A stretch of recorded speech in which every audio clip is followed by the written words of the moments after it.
Hi mga madlang friend! Good morning! Ayan po, morning routine naman po tayo at maaga nga po akong gumising at pumunta kaagad ako dito sa aming balcony para magsampay ng aking sinampay.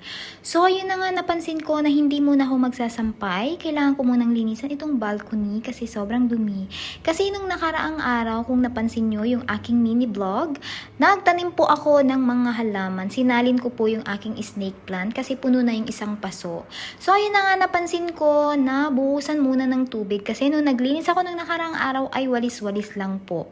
Kaya hindi siya masyadong malinis. So nung binuhusan ko nga ng tubig at ayun na nga, malinis na nga at na-organize ko na nga rin yung aking mga halaman para kapag makapagsampay ako ay malinis yung balcony.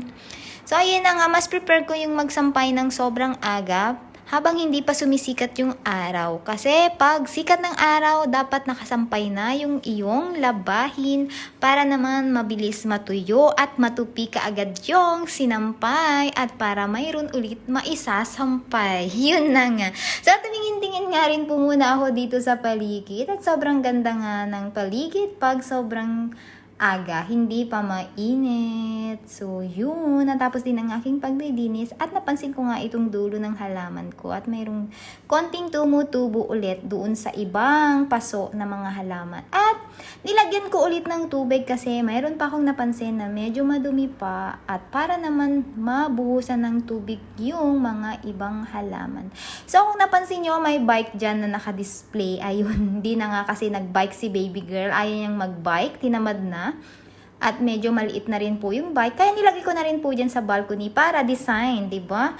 Panglagyan ng halaman, may design. So, yun na nga. At start na ako magsampay. So, before ako magsampay, nilinisan ko muna yung aking sampayan at medyo maalikabok para hindi madumihan yung ating nilabahan. Hindi po tayo mag-uulit or di ba? So, yun na nga, binilisan ko na ang aking pagsasampay kasi time check po tayo, 9 o'clock na. Dapat 10 o'clock ay makapagluto na ako ng lunch at medyo matagal magluto. Ayun, matagal magluto talaga. So, yun na nga, minekos-mekos ko na yung aking pagsasampay para mabilis kumilos kasi ang araw ay pasikat na para pag sikat ay naka-ready na ang sinampay. So, kailangan na natin gamitan ng magic trick. Magic trick! So, yun na nga. At medyo unti lang yung aking nilabahan kasi naglaban ako nung nakaraang araw. So, yun na nga, mamagikin na natin. Talaga hinintay ko yung pag ganun di ba? Yung pag-point ng kamay So, yun na, ready na nga yung aking sinampay. So, tapos din ang aking pagsasampay. Di ba? Nakakatanggal pagod no pag nagawa mo yung mga trabaho mo. So, yun, pupunta na ako dito sa aming kwarto at mayroon na nga, kakasabi ko lang, may isa sampay ulit na lalabahin at papakainin ko na rin po yung aming isda. Every night ko tong pinapakain. Pinapakain namin siya night, pero ngayon gusto ko siyang pakainin ng morning kasi nga isasama ko siya sa vlog. Charing! So, medyo dumami nga po sila, dinagdagan namin ng isda para naman happy sila. May mga kasama silang nag-chichika-chika dyan sa kanilang aquarium. Ayun, dinagdagan ko yung kanilang pagkain. At mayroon nga ako ditong pagkain na tinabi sa kanila. Ayan, si Aquafini. Aquafini ba yung pangalan nun? Sobrang gustong-gusto nila yung pagkain na yan. At mayroon akong isang janitor fish. So, yun na nga, natapos ko rin mapakain yung isda. Tama na ang chika. Sabihin ko na yung aking luluto. Ay, magluluto po ako ng sinigang for today. Ayun, papalambutin muna natin. Buti na lang may ready kawali dito. Lagyan muna na natin ng tubig para lumambot ang ating pork at para mayroon tayong malunch. Kaya yun nga sabi ko matagal magluto. Kasi yung iluluto ko is matagal iluto. Kasi kailangan po muna nating palambutin at bago natin hiwain yung baboy. Kasi kung matigas, mahirap po. Mahirap siyang hiwain. At ayun na nga, habang pinapalambot ko, niready ko na rin po yung tubig. So, pinunasan ko muna siya ng wet tissue kasi iba-iba yung naghawak dyan. So, ay, alam nyo na. So, kailangan nating linisan. Ayun. So, yan po ay high-tech. High-tech po yung aming water dispenser. Kasi yung aming water dispenser is nasira. Natanggalan po siya ng lamig. So, lamig at saka nung magkakapi na, natanggalan din siya ng hot. So, nasira na talaga yung aming water dispenser. So, nilabas na namin. At ayun na nga, bumili kami ng mas affordable, mas mura. Diyan lang po sa Nana Market, sa tabi namin. Lalakarin mo lang. Ayun, papakita ko sa inyo. Ito po ay rechargeable at murang-mura lang po. So, ayun na nga, minekos-mekos ko na ang aking paglagay. Yan po ay chargeable, hindi ko alam kung anong pangalan. Basta tawag ko dyan is water dispenser. Parang gripo lang po siya, ayan.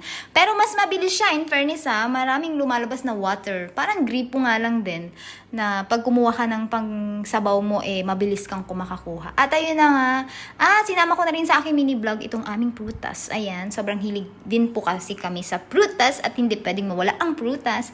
At ayun na nga, nung pumunta kami sa may bilihan ng gulayan sa Souk, sinamahan ako ni Habi kasi may suki po siya doon.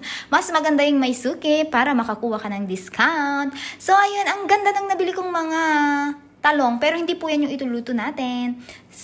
Sinigang po. Nakalimutan ko, hindi ko siya nalagyan ng talong. Pwede pala yun sa sinigang, yung talong. Pero, ayun, ang nilagay ko is sitaw. Ayan, yung nabili kong gulay. Medyo mura yung pagkakabili natin. Mura po dito ang gulay. Ayun, buti na lang may nakita akong sitaw, fresh na sitaw. At kangkong. Yun ang kangkong, talagang mahalaga yan sa sa sinigang. Ayun, at saka eto, hindi ko talaga alam ang pangalan nito. Radish pala. Correct me if I'm wrong, radish po yan. Alam ko yung mga sahog-sahog sa sinigang, pero hindi ko alam ang pangalan. Sa sobrang excited kong bumili ng gabi kasi akala ko wala akong makitang gabi. So, nung nakakita ako, nadamihan ko ng bili. So, ilalagay po natin lahat yan para magiging malapot mamaya yung ating sinigang. At may okra na rin. Ayan. Ladyfinger nga po ang sinabi nilang pangalan dyan. Kaya chinek ko yung aking kuko kung okay. Ayan na nga, ang sinigang mix. Ayan, imekos-mekos na natin yan mamaya. Pag nagluto tayo ng sinigang, ayan po ang aking mga pangsahog. Nakalimutan ko talaga yung talong. Pwede para yun sa sinigang. O yun tinry ko muna siya kung okay yung okra at tinignan ko yun yung kamay ko kung ladyfinger nga ba. Looks like ladyfinger nga ba. So, yun na nga, blinag ko na rin po itong aking pag-organize ng bawang kasi nakitan ako dito sa aming lalagyan na wood. Ayun. So, kung napapansin nyo, mas marami yung bawang kaysa sibuyas kasi mahilig po talaga akong gumamit ng sibuyas. Konti lang po kasing binibili naming sibuyas kasi madaling masira, unlike sa bawang. Ang bawang kasi matagal siyang masira. Ayan. Pwede mo pa siyang balatan, ilagay sa rep.